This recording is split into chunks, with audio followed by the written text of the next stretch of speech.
Tu es bon.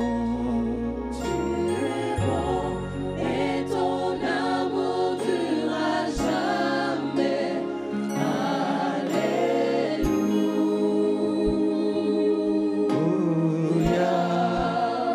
Oui, tu es bon. Et ton amour durera jamais. Alléluia. Ce cantique monte dans mon cœur comme une prière, Seigneur, je veux te dire. Tu es bon. Et ton amour Durera jamais. Ton amour ne s'explique pas, non, non, non, non, non, non, non. Tu es bon, tu es bon. C'est un fait. Dieu est bon, Dieu aime. Ah, sa bonté durera toujours. Tu es bon. Et ton amour durera jamais. Alléluia. Y a-t-il des sujets pour lesquels tu peux lui dire qu'il a été bon pour toi? Souviens-toi. Souviens-toi du parcours. Souviens-toi de 2024. Souviens-toi de chaque mois que tu as passé. Souviens-toi des épreuves que tu as traversées. Souviens-toi pour lui dire tu es bon. Oh, durera jamais. Alléluia.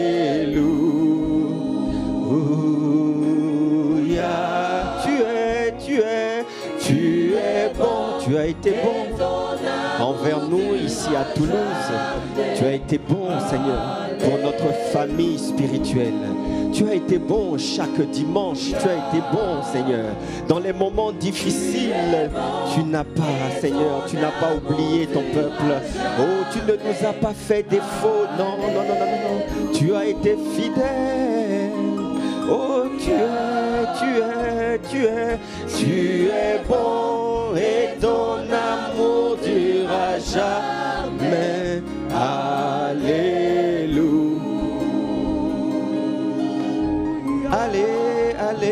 Allez. Chantons à l'unisson. Chantons.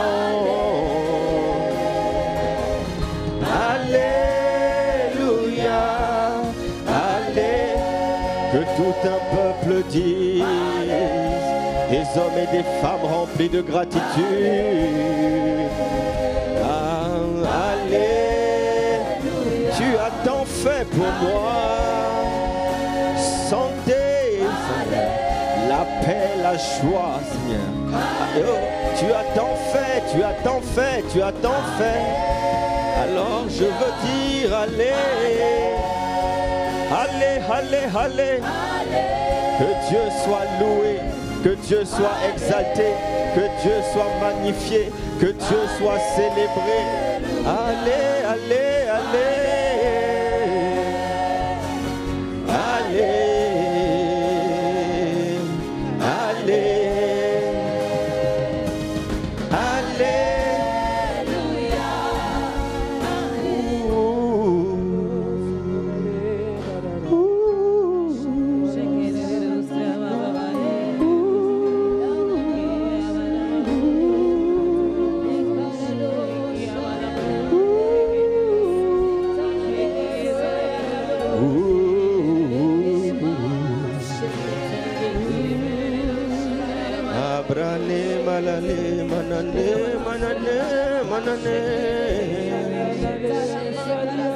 Tu m'as sorti de la boue du péché.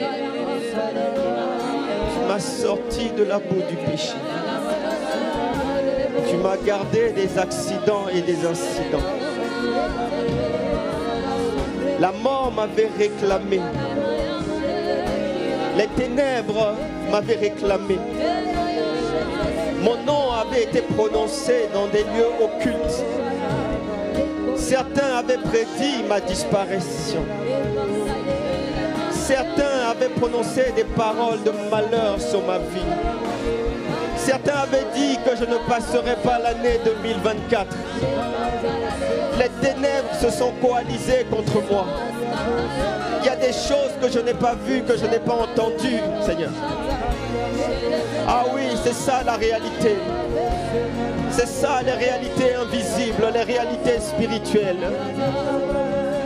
Père, si ce n'était ta bonté, si ce n'était ta fidélité, ta grâce, ton secours, ta protection, ton bouclier, ta bannière, tes plans, tes desseins pour ma vie, certainement, Seigneur, je ne serai pas, Seigneur, ici ce matin.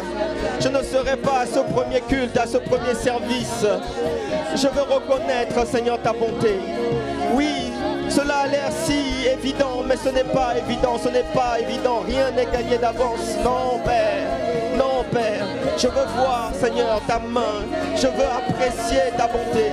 Je veux célébrer ta bonté. Je veux te dire merci, mon Père. Tu as tant fait, tu as tant fait, tu as tant fait, tu as tant fait. Ce matin, entends, Seigneur, nos paroles remplies de gratitude, remplies d'action de grâce, remplies de reconnaissance. Oh, tu as été bon, mon Père. Tu as été bon. Certains nous ont quittés, certains se sont arrêtés en 2024, certains n'ont pas pu traverser, Seigneur, certains se sont arrêtés en chemin, certains sont partis avant leur temps, Seigneur, mais pour moi, tu ne l'as pas permis. Tu ne l'as pas permis. J'ai vu ta main sur moi. J'ai vu ton secours. J'ai vu ton assistance. J'ai vu ta fidélité. Ah, je veux te dire merci. Je veux te dire merci. Je veux te dire merci.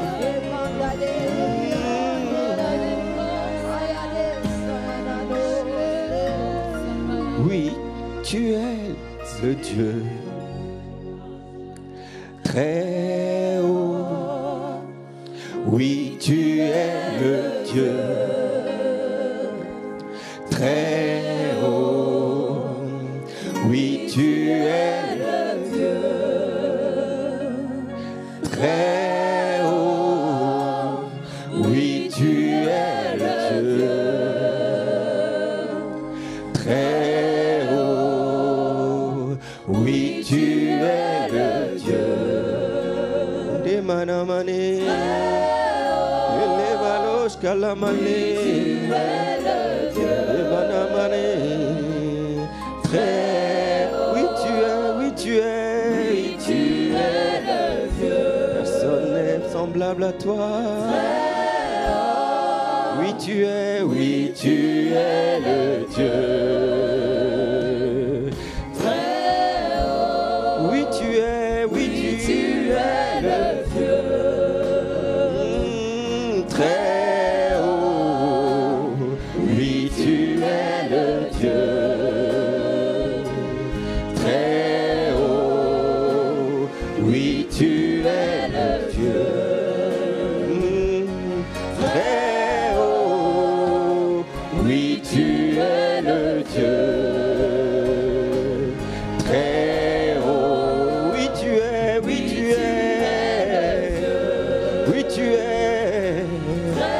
le Dieu qui parle en ma faveur, le Dieu qui parle pour moi, le Dieu qui m'a établi, qui m'a choisi, qui m'a appelé, le Dieu de ma justice, le Dieu de 2025, c'est toi. Tu es le Dieu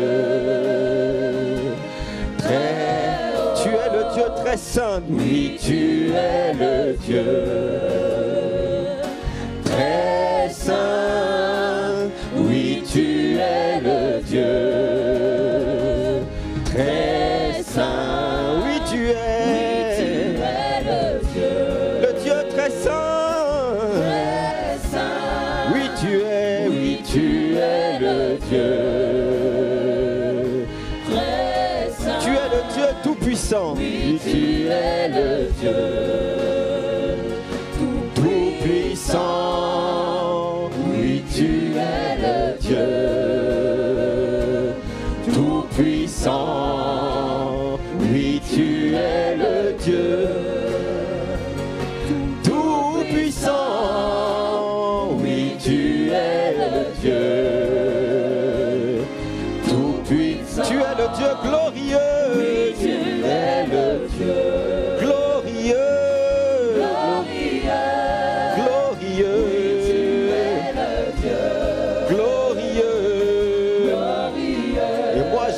verrai ta gloire en 2025. Ta gloire sera établie, ta gloire sera relâchée, ta gloire sera manifestée.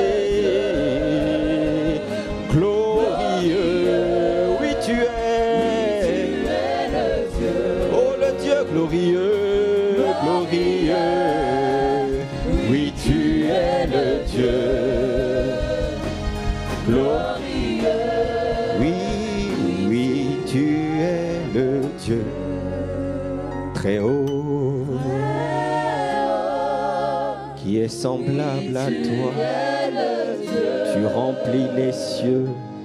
Les cieux des cieux ne peuvent même pas te contenir. Nous t'honorons, nous te bénissons. Merci pour ta présence. Conduis ce moment pour ta seule gloire. Très haut. Est-ce que nous pouvons l'acclamer ce matin? J'ai dit, est-ce que nous pouvons l'acclamer? Alosh kabradi ale barosia, elosh kabaramare bradi ale, alosh kadabare basiare. Alléluia. Amen, amen. Pourquoi lorsqu'on dit d'acclamer, il y en a certains qui nous regardent? Ne suivez pas mon regard, il se reconnaîtra.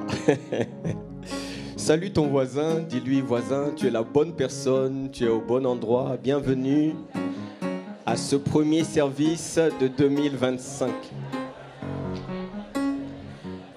Dis-lui, tu as eu raison de ne pas manquer ce culte.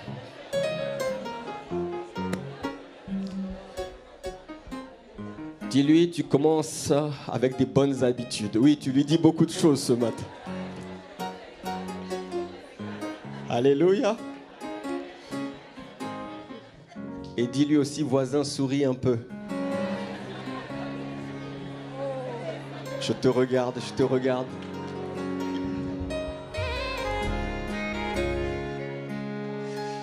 Gloire à Dieu. Est-ce qu'on peut prendre place dans sa présence? Tu es la bonne personne et tu es au bon endroit. Bénissons Dieu pour chacun d'entre vous, chacun d'entre nous. Ta vie a de la valeur, ta vie est précieuse. Tu es précieux pour Dieu, tu es précieux, précieuse pour la famille de Dieu. C'est un plaisir d'être ensemble ce matin pour venir lui offrir ce premier culte. Alléluia. Et ce culte est un culte spécial, un culte d'action de grâce. Et nous allons prendre le temps ce matin d'écouter certaines personnes. On va leur laisser le micro et ils vont venir ici et ils vont témoigner de ce que Dieu a fait pour eux. Alors ça peut tomber sur toi parce qu'on va désigner les gens au hasard. Non, c'est pas vrai, c'est pas vrai. On a déjà préparé les gens parce que je vois des regards qui se décomposent là. Mais un jour, on va faire ça. Un jour. Préparez-vous, un dimanche, on va faire ça. Et on va te laisser le micro. Tu vas venir ici. Alléluia. Le thème de cette année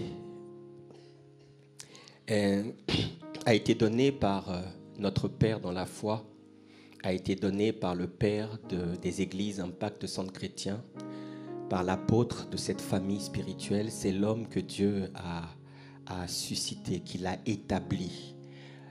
Dieu a déposé une vision dans le cœur de cet homme et au travers de cette vision, ICC est né. Alléluia. Parce que Dieu passe toujours par un homme.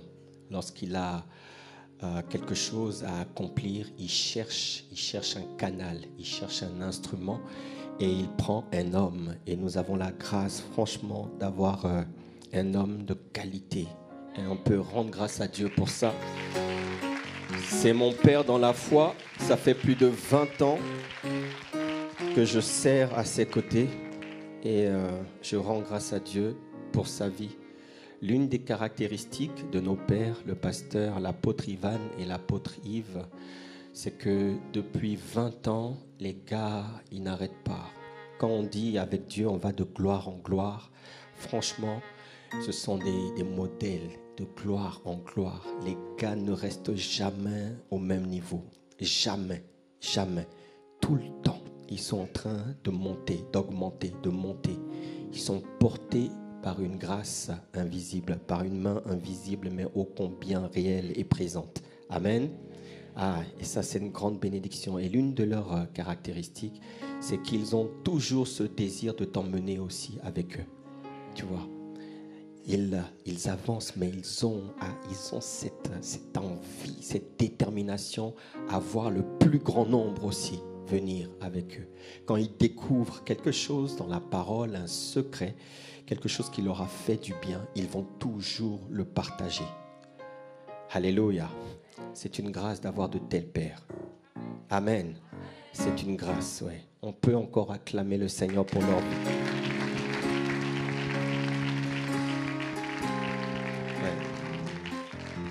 Je ne serais pas là où je suis, franchement, je vous dis, je ne serais vraiment pas là où je suis si le Seigneur ne m'avait pas permis de croiser leur route.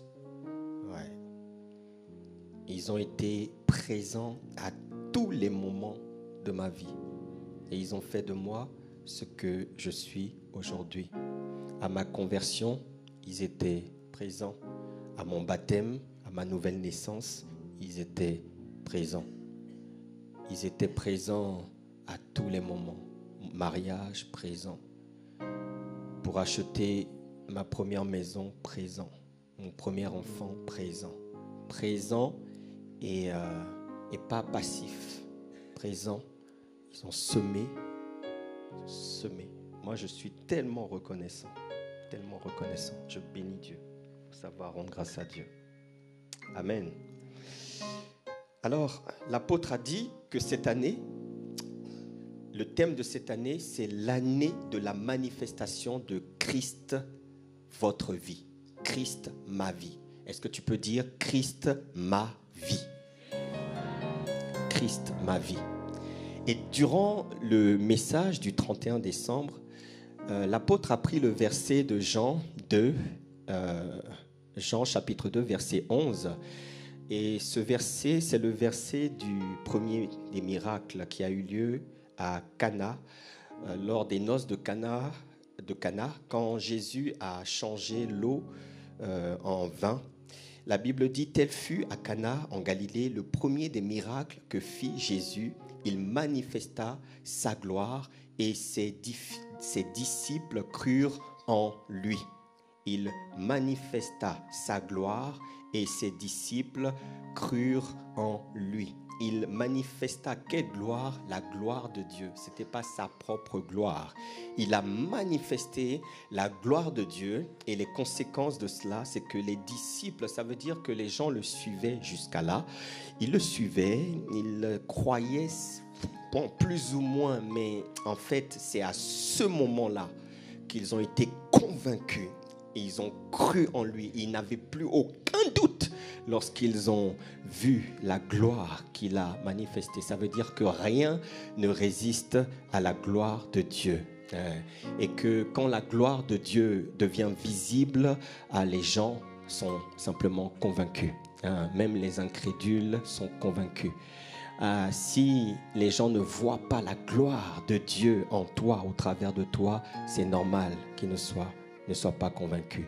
Alors, il a dit également dans le verset de Colossiens 3, 4, que quand Christ, votre vie, paraîtra, alors vous paraîtrez aussi avec lui dans la gloire. Quelqu'un dit Amen. Oui. La gloire de Dieu, c'est une dimension que nous voulons voir, que nous voulons expérimenter. La gloire de Dieu, elle ferme la bouche, même les plus sceptiques. Elle ferme la bouche de tout le monde. Quand la gloire de Dieu est là, il n'y a plus besoin d'évangéliser. C'est que Dieu a pris le relais, il a pris le contrôle. Nous voulons expérimenter cette dimension. Et vous savez, Colossiens 3, c'est une Colossiens 3, c'est un livre qui commence par une invitation. Paul nous invite à vivre une vie transformée. Si vous lisez les premiers versets de Colossiens du chapitre 3, vous allez voir que Paul nous invite à vivre cette vie transformée en étant détaché des choses terrestres. Il nous dit d'être conscient des choses célestes, des choses d'en haut. Donc, il nous parle en fait de notre identité en Jésus-Christ. Il y a une dimension présente de la vie en Christ, ici et maintenant, au quotidien.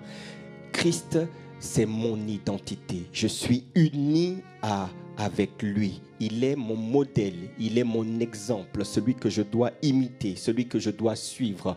Je regarde dans la parole de Dieu comment il a marché, comment il s'est comporté, ce qu'il a dit, ce qu'il a fait, et je dois imiter, faire la même chose, parce qu'il est le modèle par excellence. Quelqu'un dit Amen.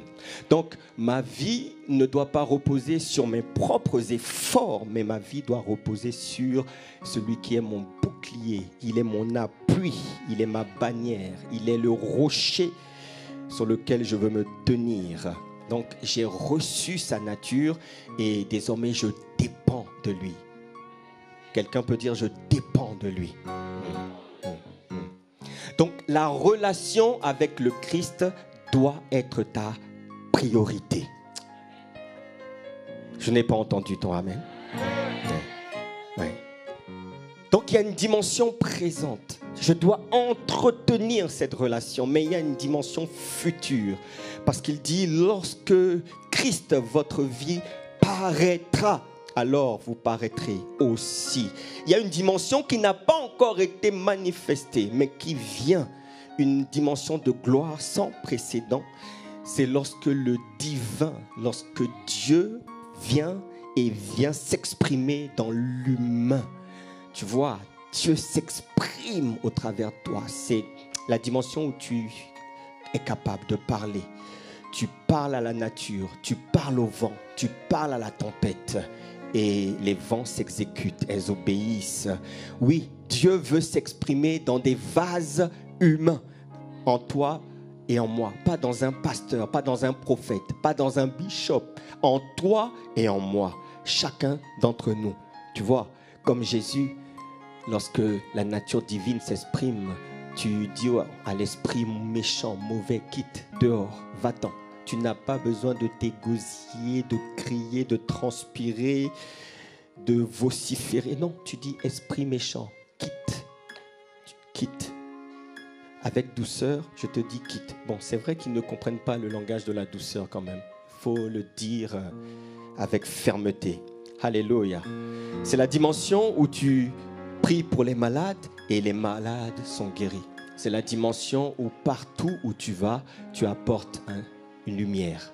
Là où il y avait les ténèbres, quand tu arrives, la lumière est là. La lumière arrive. La lumière est arrivée. Partout où tu vas, tu deviens un vecteur pour faire le bien à ceux qui sont autour de toi. Alléluia. Ouais. C'est ça la réalité. Nous devons courir et nous devons le gagner. Courir pour le gagner. Tu l'as découvert, tu l'as connu, mais ça ne suffit pas. Il y a une course à mener. Chaque année est une course. Et à la fin de l'année, la question que nous devons nous poser, est-ce que j'ai atteint le but? Le but, c'est de le gagner. Gagner Christ. Pas de gagner au loto, pas de gagner aux chevaux. J'ai dit ce matin, pas de gagner dans un casino. Gagner Christ. Gagner Christ. Je veux le gagner lui. Ah oui, quelqu'un peut acclamer le Seigneur. Peu importe. Il y en a qui courent. Tout le monde court pour quelque chose dans la vie. Il y en a qui courent pour leur carrière. La réussite professionnelle. La réussite dans les études, la réussite dans le mariage. Il y en a qui courent pour les richesses, qui courent pour les entreprises. Tout ça, c'est bien, mais si au final, tu n'as pas Christ, si au final, Christ n'est pas au rendez-vous, tout cela, la Bible dit, tout cela n'est que vanité. Le plus important, je l'ai dit, on peut tout enlever, on peut tout m'enlever, mais Christ là, pardon, ne me l'enlevez pas. La gloire ne m'intéresse pas si je n'ai pas Christ. Les richesses, les records, ce qui m'intéresse, et ce que nous nous efforçons de faire, c'est de courir et de gagner Christ. Alléluia. Alléluia. Alors cette pensée, Paul l'exprime dans le livre de Philippiens au chapitre 3 du verset 7. Est-ce qu'on peut mettre le livre de Philippiens? Tu vois, lorsque tu t'engages dans une course, corps et âme, assure-toi que la finalité de cette course, c'est Christ. C'est Christ. Je veux beaucoup d'argent, oui, mais pourquoi faire? En quoi ça le glorifie?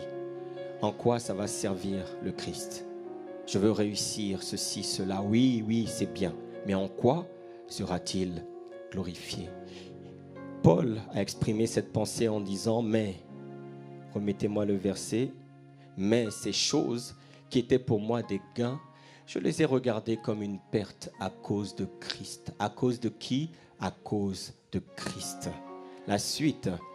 Et même je regarde toutes choses comme une perte à cause de l'excellence de la connaissance de Jésus-Christ, mon Seigneur, pour lequel j'ai renoncé à tout. Et je les regarde comme de la boue afin de gagner. Gagner. Je veux le gagner. Si c'est ton cas, dis-le avec moi, je veux le gagner. Rien n'a plus d'importance, bien-aimé. Gagner Christ. C'est lui qui t'ouvre les portes de l'éternité. C'est lui l'auteur du salut. Mon frère l'a dit tout à l'heure, dans le verset de Actes 4, 12, il est écrit qu'il n'y a de salut en aucun autre, car il n'y a sous le ciel aucun autre nom qui a été donné parmi les hommes par lequel nous devions être sauvés. Le seul nom, c'est Jésus. C'est ton plus grand gain pour 2025. Ouais, poursuis-le, comme un assoiffé comme nous autres. Poursuis-le. Quelqu'un dit Amen. Alors, j'ai quelques minutes pour vous partager quelques pensées que Dieu a mis sur mon cœur. Je ne serai pas long. L'année 2025 sera une année particulière. Pourquoi? Parce que c'est l'année médiane de la décennie 2020-2030. On arrive à la moitié. Et si vous observez bien, la moitié correspond toujours à un point d'inflexion, à un point d'amplification, à un point de confirmation. Nous sommes à la moitié de cette décennie. Et quand on se souvient de la manière, de la façon dont elle a commencé, alors on peut largement s'attendre à voir des nouveaux événements. Le peuple de Dieu a cette grâce-là d'être averti. Et nous ne serons pas pris au dépourvu. Tu ne seras pas pris au dépourvu. Au nom de Jésus. Amen. Voyez, 2030, 2020, 2030, je crois que nous n'avons pas encore tout vu. Si tu pensais avoir tout vu, tu te trompes. Et l'apôtre a annoncé la montée des apostates et de l'apostasie durant la soirée du 31. Quand on parle d'apostasie, on ne parle pas des gens qui rétrogradent ou des gens qui se sont refroidis. Les apostates, ce ne sont pas des gens qui se sont refroidis. Ce sont des gens qui ont renié la foi. C'est des gens qui ont connu le Seigneur et on ne sait pas pourquoi, pour quelle raison, qui fait qu'ils rétrogradent, ils abandonnent la foi complètement et ils vont même jusqu'à combattre la foi, combattre les croyants. Et il a annoncé qu'on verra ces choses en 2025. Ça a commencé d'ailleurs l'hostilité envers le royaume, envers l'Église évangélique ne cesse d'augmenter. Donc, attendez-vous à voir ce que vous n'avez jamais vu encore. Ne soyez pas surpris, ne soyez pas agités, ne soyez pas tourmentés, ne soyez pas ébranlés par quoi que ce soit. Pourquoi ? Parce que simplement nous sommes préparés, nous sommes avertis. Et nous sommes nourris par la parole, nous sommes encouragés, fortifiés par la parole de Dieu. Elle est là, elle est assise dans nos cœurs, elle nous remplit de confiance et d'assurance. Et nous sommes inébranlables en Jésus-Christ. Tu es inébranlable. Dis Amen. Tu vois. Alors vous voyez, si le début d'une décennie annonce souvent la couleur de cette décennie, si le début d'une décennie donne le ton de ce que sera cette décennie, vous allez bien constater aussi que souvent, la mi-parcours vient confirmer ou vient intensifier les tendances qu'on a pu observer dans les débuts. C'est le moment en fait où les conséquences, où les résultats, les conséquences de tout ce qu'on avait observé au début deviennent plus marquées, plus affirmées, plus claires, je dirais. C'est souvent à la moitié de la décennie. La mi-parcours marque souvent une intensification. J'ai regardé un peu la décennie 2000 jusqu'à 2010, parce que la vie, ça marche en décennies, en termes de décennies. J'ai regardé la décennie 2000-2010, et cette décennie était clairement annoncée pour être la décennie de la révolution numérique, la révolution, le boom informatique, et toutes les boîtes se sont préparées à ça. On recevait des appels dans les boîtes pour savoir si on avait mis en place tout ce qu'il fallait. On voulait essayer de nous vendre des systèmes informatiques, etc. Donc, c'est ça qui était annoncé au début de la décennie 2000. Et nous avons eu aussi un événement qui a marqué toute la planète, c'est les attentats du 11 septembre, donc au début de la décennie 2000-2010. Et donc, vous allez remarquer que lorsqu'on est arrivé en 2005, eh ben, cette année correspondait à une année de changement. Changement sur le plan technologique, changement sur le plan culturel, changement au niveau géopolitique, changement au niveau environnemental.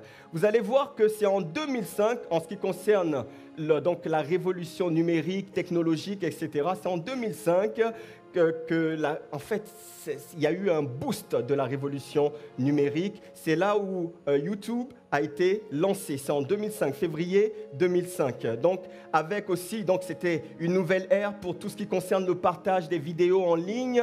Et nous avons aussi vu l'émergence de nouveaux métiers comme les créateurs de contenu.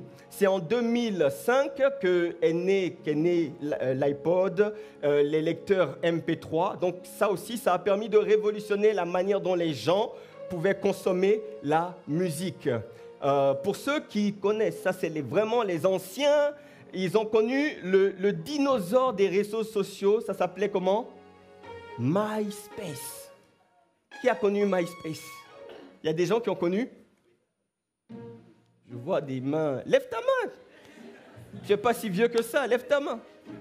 Bon, voyez, c'est à ce moment-là, en 2005, qu'il a commencé à avoir l'essor, même Facebook. Facebook, ça a été lancé en 2004, mais jusqu'alors, Facebook était limité donc, dans l'environnement des campus universitaires américains. Mais c'est à partir de 2005 que Facebook a commencé à se populariser et à sortir de là. C'est en 2005 aussi que le haut débit devient de plus en plus accessible. Et ça a permis de voir la naissance et l'apparition de tout ce qui est service en ligne. C'est en 2005. Donc, 2005, c'est la moitié. Il y a tout à basculer. Même sur le plan de la culture et du divertissement, on a commencé à voir des nouvelles choses, des productions un peu tendance comme Harry Potter. Qui se rappelle de Harry Potter, le premier ? Ah, il y en a qui se rappellent, ils rigolent. Qui se rappellent du Seigneur des Anneaux. tout ça là, c'est en 2005. C'est en 2005 que certaines séries ont commencé à exploser comme Desperate. Bon, ça, vous connaissez ça, vous connaissez. Bon, on dirait que toi, tu connaissais vraiment tellement bien. Oh là là. Qui a entendu parler de la série Lost? C'est ça, pareil. Ça aussi, c'était en 2004-2005. Donc, les tendances... Avant, il n'y avait pas ça. Vous voyez, c'est à ce moment-là que ce genre de séries et de programmes sont nés. Au niveau de l'économie, c'est aussi à cette période-là que la Chine a connu vraiment son essor industriel et économique. La Chine est devenue une grande puissance mondiale et ça devient l'usine de fabrication pour le monde entier. Donc un pays qui est aujourd'hui un pays incontournable. Je crois, pour ma part, que c'est la première puissance mondiale, mais bon, il ne faut pas le dire, C'est les Américains. En ce qui concerne la géopolitique, vous allez voir, la décennie avait commencé par les attentats. Et les attentats, on a vu les conséquences de ces attentats quelques temps après, 2003, 2004 et 2005, on était en plein cœur. Donc c'est là où il y a eu l'invasion, la guerre en Irak, etc.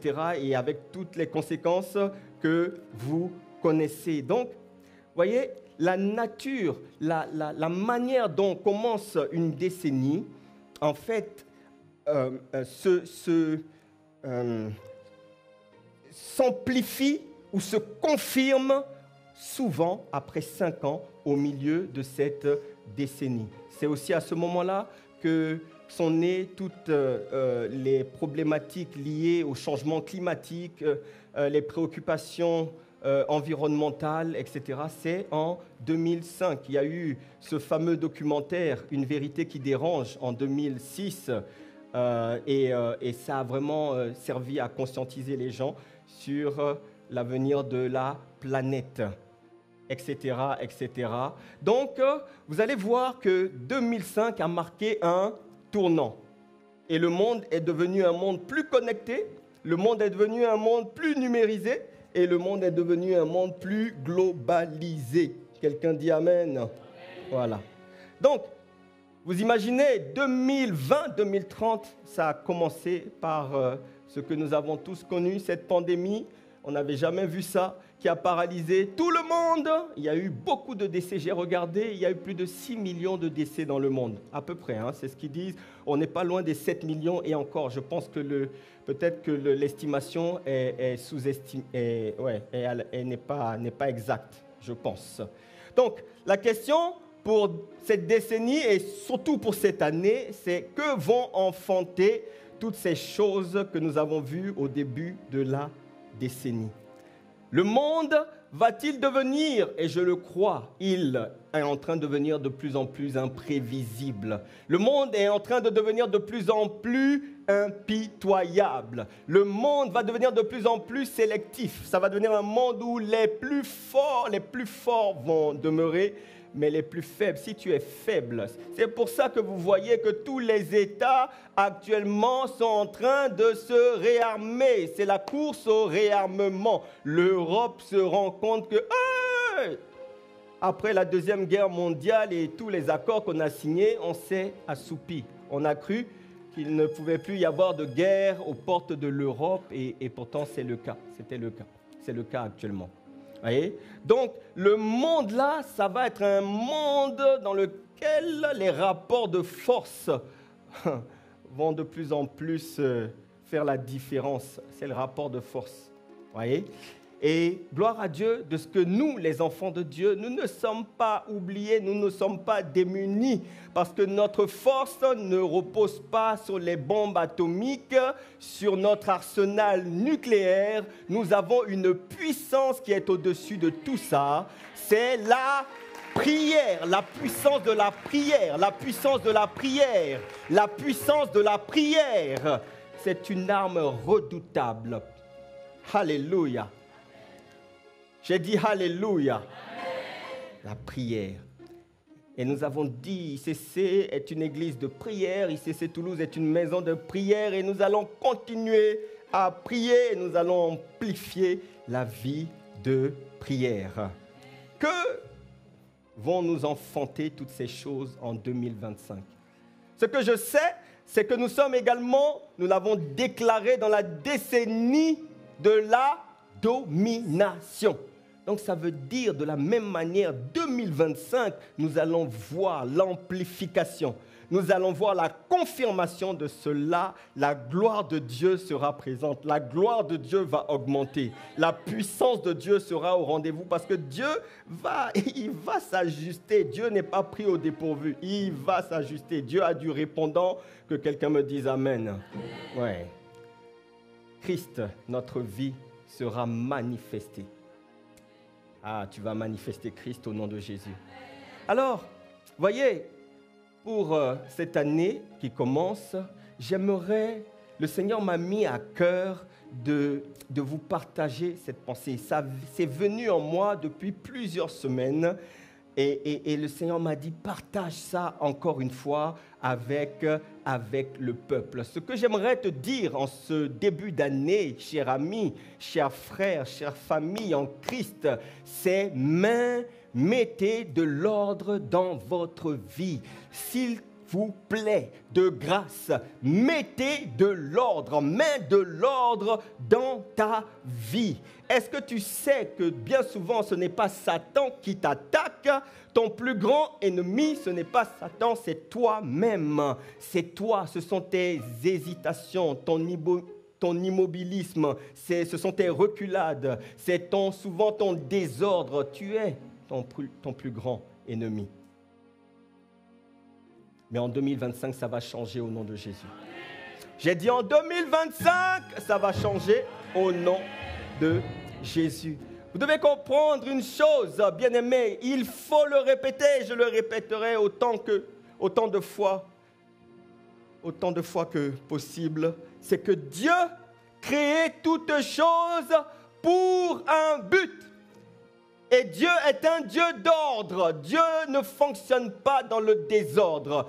L'une des choses qui fait que tu ne progresses pas, que peut-être tes prières ne sont pas exaucées, que tu as l'impression de tourner en rond, c'est parce qu'il y a du désordre dans ta vie. Et Dieu est un Dieu d'ordre. Dieu met de l'ordre. Dieu fonctionne dans l'ordre. L'Esprit de Dieu ne peut pas agir.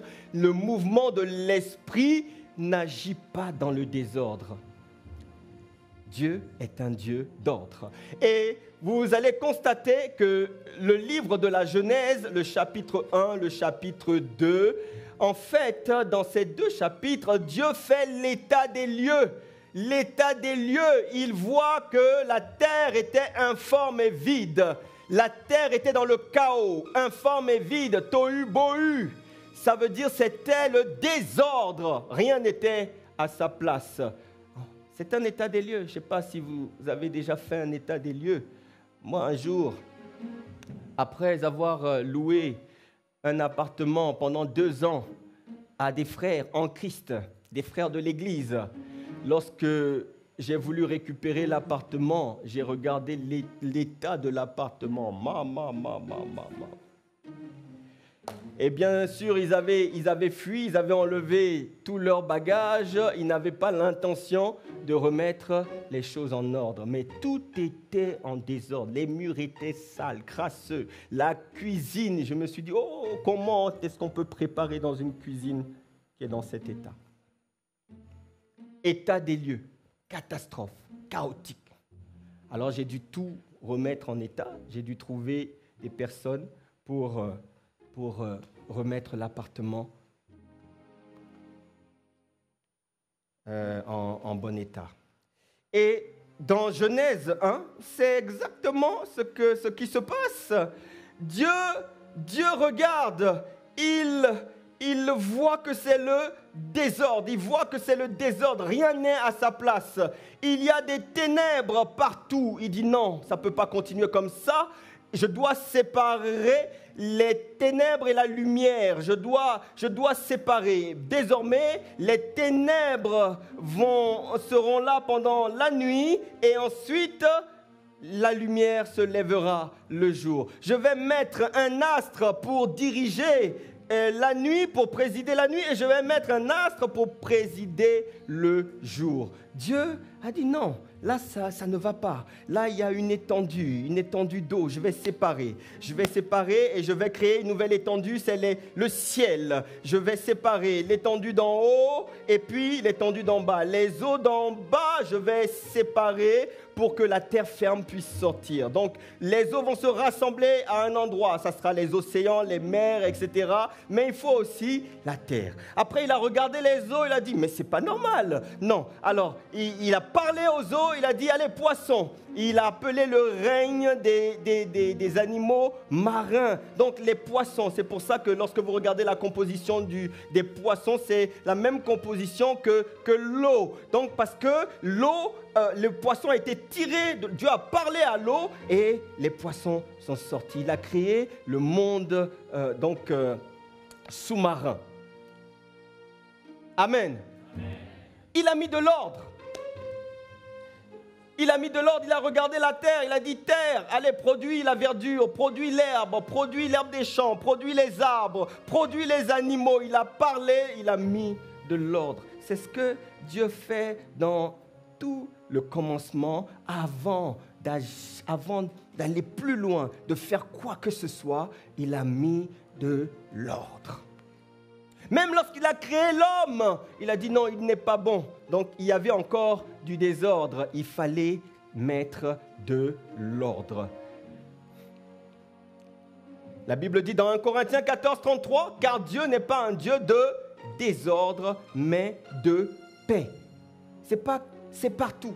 Dans l'Église, en dehors de l'Église, Dieu n'est pas un Dieu de désordre. Dieu est le désordre. Dieu est organisé. Dieu est structuré. Dieu créait toutes choses pour un but, pour une fonction. Dieu créait toutes choses pour occuper une place et pour jouer un rôle. C'est très important de le comprendre, bien-aimés. 2025, si tu veux que ta vie change, commence à mettre de l'ordre. Commence à mettre de l'ordre. Il y a trop de désordre, tohu-bohu, rien n'est à sa place, rien.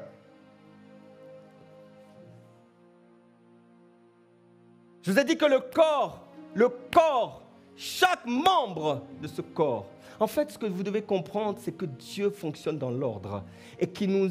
Cet ordre-là, mettre de l'ordre, ça dépend de toi. Ce n'est pas de la responsabilité de Dieu. Satan ne t'a pas attaqué, il ne t'a rien fait. Dieu ne peut pas mettre de l'ordre à ta place. Tu dois mettre de l'ordre. Mettre de l'ordre, oui, pasteur, mais dans quoi? Où ça? Tu dois mettre de l'ordre dans ta vie. Tu dois mettre de l'ordre dans tes relations. Par exemple, je vais te donner quelques domaines. Mets de l'ordre dans tes relations. Il y a des gens avec qui tu ne dois plus marcher en 2025. Il y a des groupes dont tu dois te séparer. Je ne comprends pas. Oh, on a un groupe d'amis. On se connaît depuis longtemps. Oh, voyez, on a grandi ensemble. Mais c'est un groupe d'amis où vous passez votre temps à tirer les uns sur les autres. Un jour, tu rigoles avec l'un et tu es en train de critiquer l'autre. Et puis le lendemain, celui que tu as critiqué, tu rigoles avec lui et tu tires sur l'autre. Et puis au final, quand vous parlez les uns avec les autres, vous vous rendez compte que tout le monde a critiqué tout le monde. C'est quoi ce genre de groupe? C'est quoi ce genre de groupe? Bien-aimé, il faut mettre de l'ordre dans tes relations. Arrêtez le sentimentalisme. Oh, je l'aime bien. Oh, c'est mon... Non, c'est pas ta CP ou je sais pas quoi. Mets de l'ordre. Alléluia. Mets de l'ordre. C'est important. C'est important. Tes fréquentations. Mets de l'ordre. Mets de l'ordre. Marche avec ceux qui vont te tirer vers le haut. Marche avec ceux qui sont en train d'aller dans leur destinée, d'aller quelque part. C'est tellement important, la loi des fréquentations, la loi des connexions. Tu ne peux pas réussir si tu es dans un mauvais environnement. C'est compliqué. Compliqué, tu vas ramer. Et d'ailleurs, ta réussite ne fera pas plaisir aux autres. Ils seront dérangés, ils seront embêtés. Mets de l'ordre dans tes relations. Mets de l'ordre dans tes finances, bien-aimé. Mets de l'ordre dans tes finances, s'il te plaît, mets de l'ordre. Commence à donner ta dîme.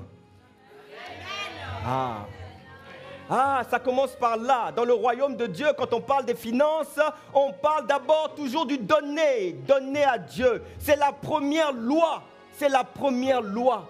Je disais au premier service, vous savez, nous, on ne met pas de pression.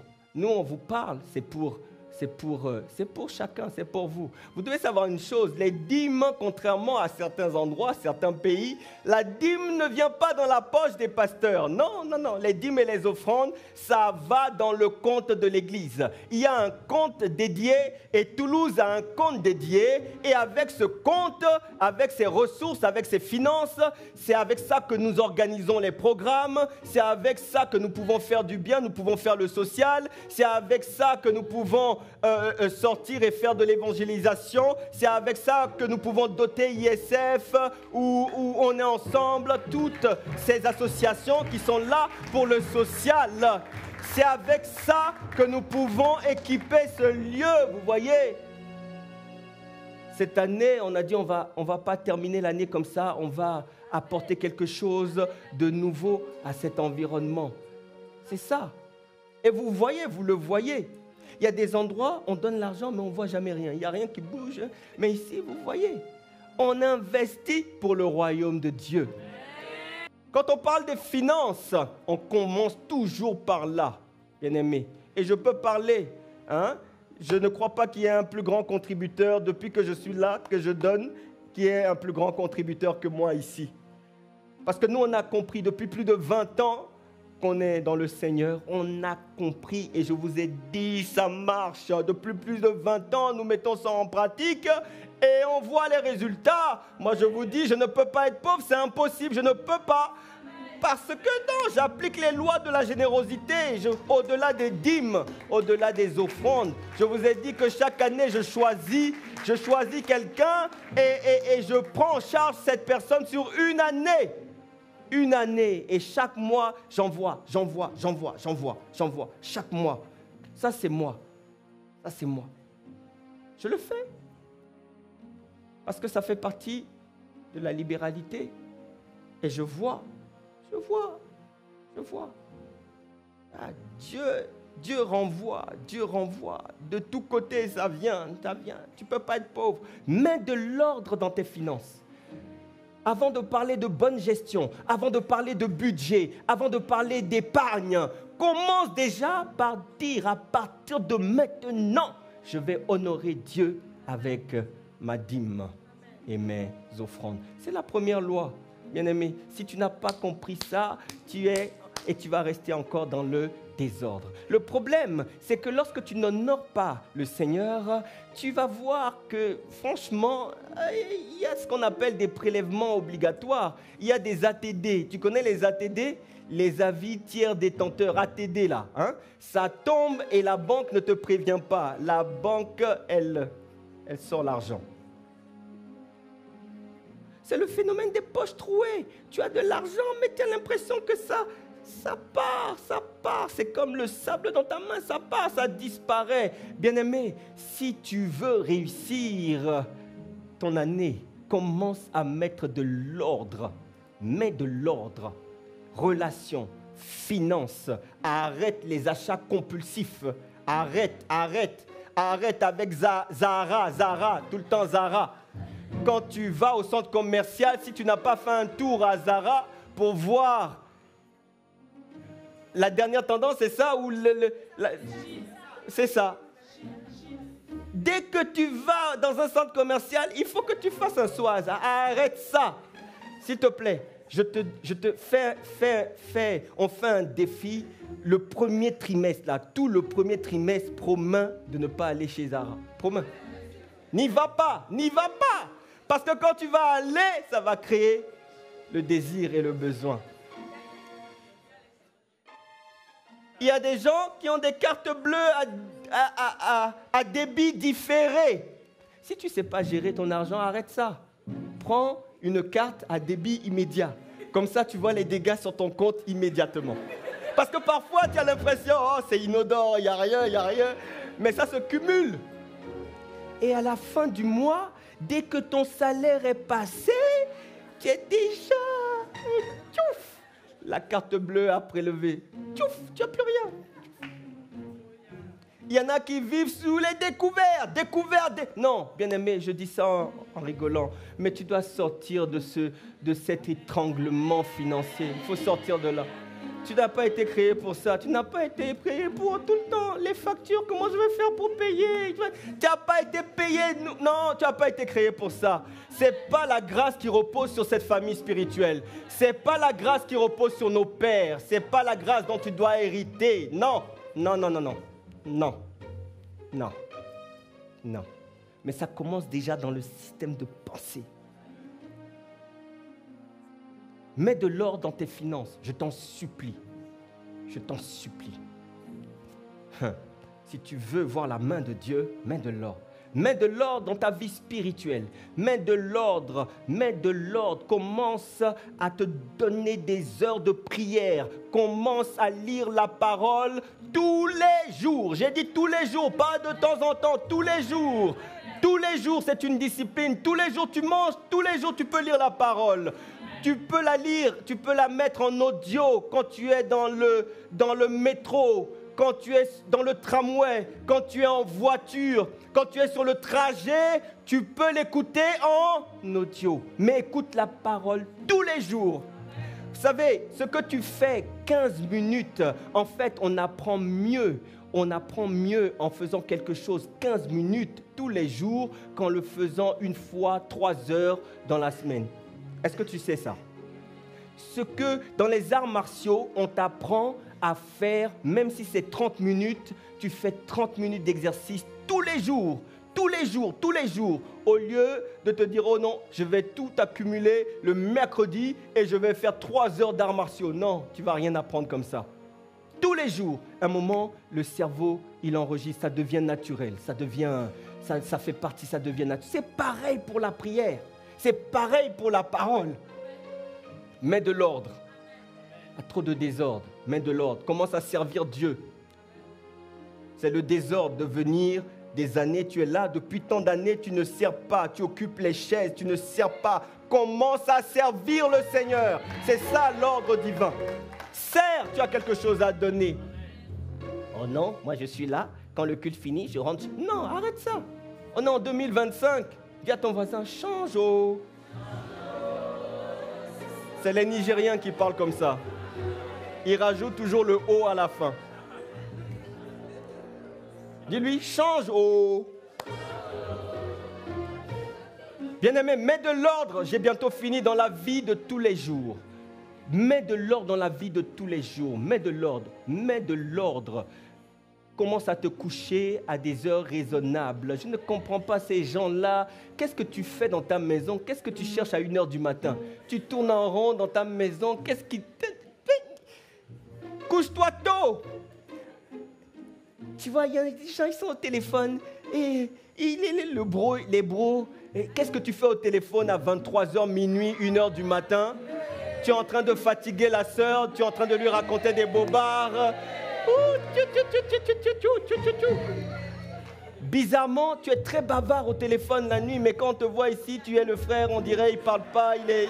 Hey, les amis, méfiez-vous des frères qui ont l'air, ils ont l'air, des fois, ils ont... Oh non, tu te dis, non, lui là, non.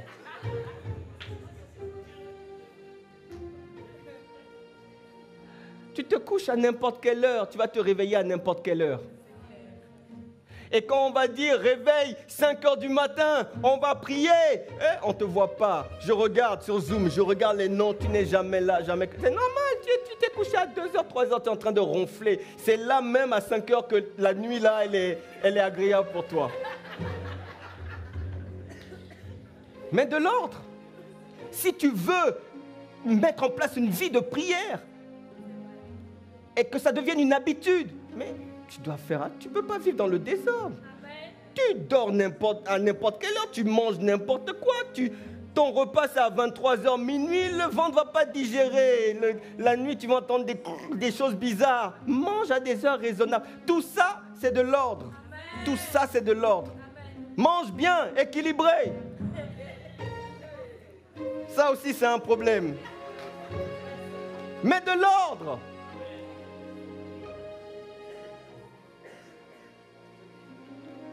Mettez de l'ordre. Ça, c'est pas Dieu. Ça, c'est ta responsabilité. Mais à tes résolutions, voilà. Alors si toi, tu ne prends pas la résolution et tu ne passes pas à l'action, il n'y a rien qui va se passer. Dieu ne va pas venir avec un bâton magique, te donner à 8 heures, il vient, et il y a un repas équilibré sur la table, et puis il prend la fourchette, il te donne, mange. Non. Mets de l'ordre, mettez de l'ordre. C'est ce que le Seigneur nous encourage à faire en ce début d'année. Mettre de l'ordre dans ton temps. Gère bien ton temps. Arrête de dépendre des autres, de l'urgence des autres. Fais les choses qui sont importantes pour toi. Des choses qui ont du sens pour toi. Mets de l'ordre dans la gestion de ton temps. Viens à l'heure à l'église. Viens à l'heure à l'église. Viens à l'heure à l'église. Viens à l'heure à l'église. Mettez de l'ordre. Je termine, bien-aimés.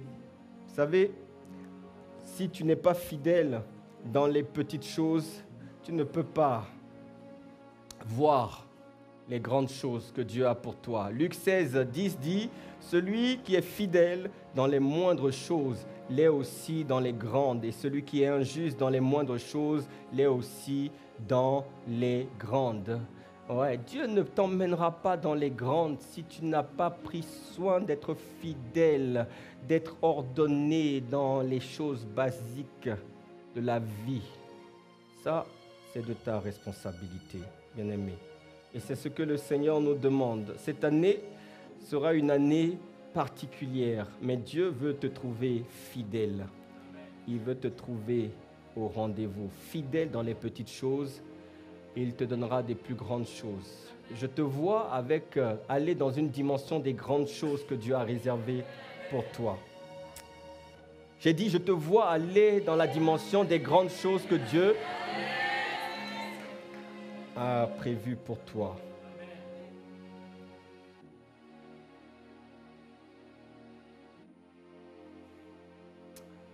Seigneur, nous te bénissons, nous sommes reconnaissants. Tu sais, je me suis rendu compte que en tournant la page 2024 pour entrer dans la page 2025, chacun doit faire son examen de conscience. Et la question que tu dois te poser, c'est est-ce que j'ai été fidèle? Est-ce que j'ai été fidèle? Est-ce que nous avons été fidèles? Nous avons réclamé 1000 âmes, mais est-ce que nous avons été fidèles envers les 300, 400 que Dieu nous donne? Est-ce que tu as été fidèle avec les nouveaux? Nous recevons en moyenne 12 à 13 nouveaux par dimanche. C'est une grâce incroyable.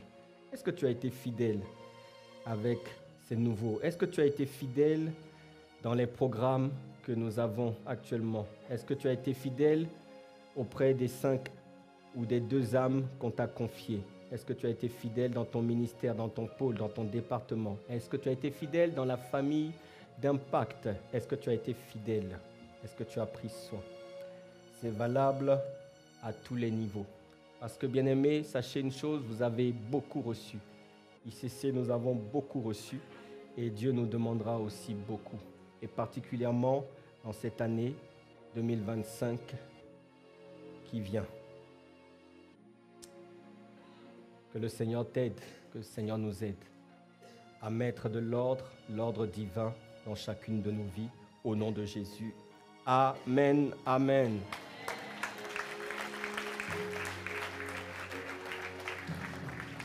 Est-ce que tu peux te tenir debout?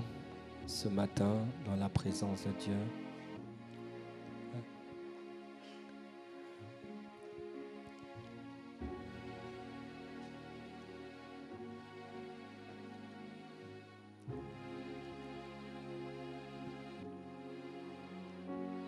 Tu as compris ce matin que Dieu est un Dieu d'ordre. Et il revient, il insiste sur ça. Ah, tu connais ta vie? Moi, je ne connais pas tout. Je ne connais pas tout. Je ne connais que ce que je vois lorsqu'on se croise le dimanche et encore. Mais Dieu connaît. Et toi aussi, tu connais. Et il y a une dimension de ta vie que toi, tu ne connais même pas, que Dieu seul connaît. Gédéon ne savait pas qu'il y avait en lui un vaillant héros qui sommeillait. Il y a une dimension qui est réservée à Dieu, c'est le plan souverain qu'il essaye de te révéler. Mais pour cela, ce matin, il est en train de te dire, bien-aimé, mets de l'ordre dans ta vie. Dans quel domaine? Dans quelle dimension? Quel est ce domaine-là? Est-ce que c'est dans tes finances? Est-ce que c'est dans ta vie spirituelle? Est-ce que c'est dans ta vie professionnelle, relationnelle? Est-ce qu'il s'agit de ta vie de couple? Mari, femme, est-ce qu'il s'agit de ta vie spirituelle? Quel que soit le domaine, il est en train de te dire, prends l'engagement, prends la décision de mettre de l'ordre. N'attends pas, fais-le maintenant, alors que nous sommes au début de cette nouvelle année. C'est le moment de prendre des bons engagements. Fais-le concrètement. Ça veut dire qu'en sortant d'ici, bien-aimé, tu vas prendre le temps. Tu vas prendre le temps de regarder dans chaque domaine. Seigneur, est-ce que j'ai mis de l'ordre? Ça veut dire, est-ce que j'ai mis chaque chose à sa place? Est-ce que tout fonctionne convenablement? Si ce n'est pas le cas, aide-moi, aide-moi. Bien-aimé, prends le temps maintenant d'élever la voix quelques instants.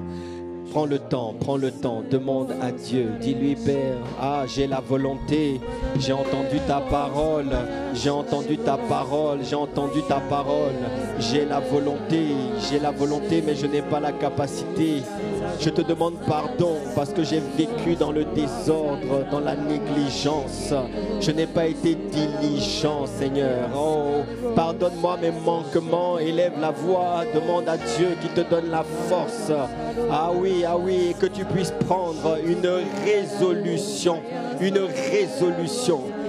résolution afin que le succès soit au rendez-vous. Seigneur, nous voulons te recommander nos œuvres. Nous voulons te recommander notre sort. Nous voulons te recommander nos vies. Nous voulons te recommander nos actions. Seigneur, ne me laisse pas là où je suis, non. Je ne veux plus vivre dans le désordre parce que j'ai compris que tu n'es pas un Dieu de désordre. Tu ne t'exprimes pas dans le désordre. Tu as créé toutes choses pour une fonction. Et le désordre, c'est lorsque les choses ne sont pas au bon endroit. C'est que les choses ne jouent pas le rôle que tu les appelles à jouer.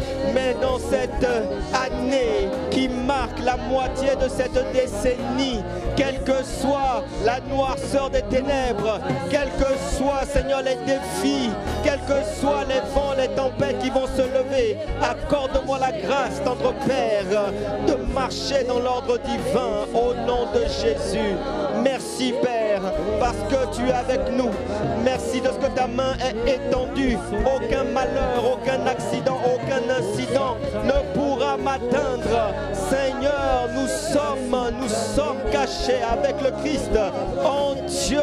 Ah, nous te bénissons parce que tu nous fais marcher dans la victoire.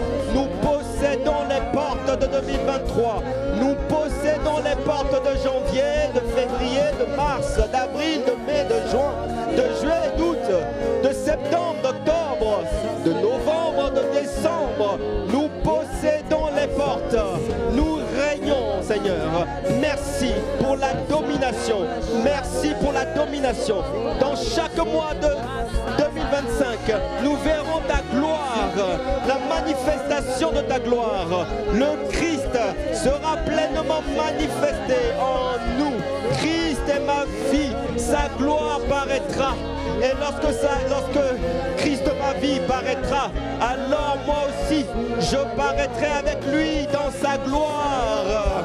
C'est mon espérance. Ah oui, c'est mon espérance.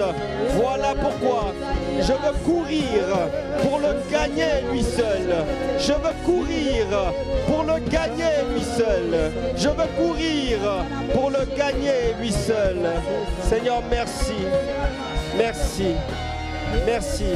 Bien-aimé, là où tu es, quelques instants, les mains levées, lève tes mains, lève tes mains, lève tes mains, lève tes mains pour te connecter à la grâce. Lève tes mains pour recevoir le toucher divin.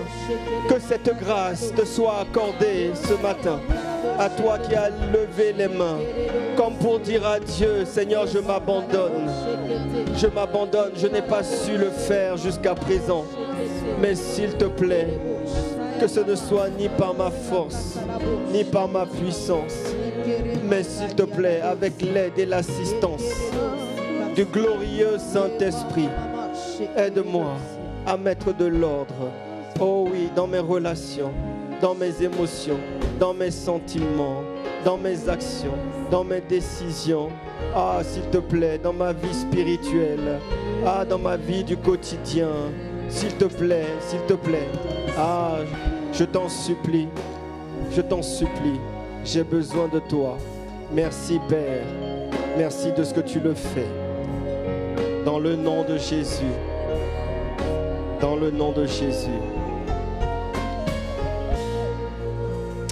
Merci Père.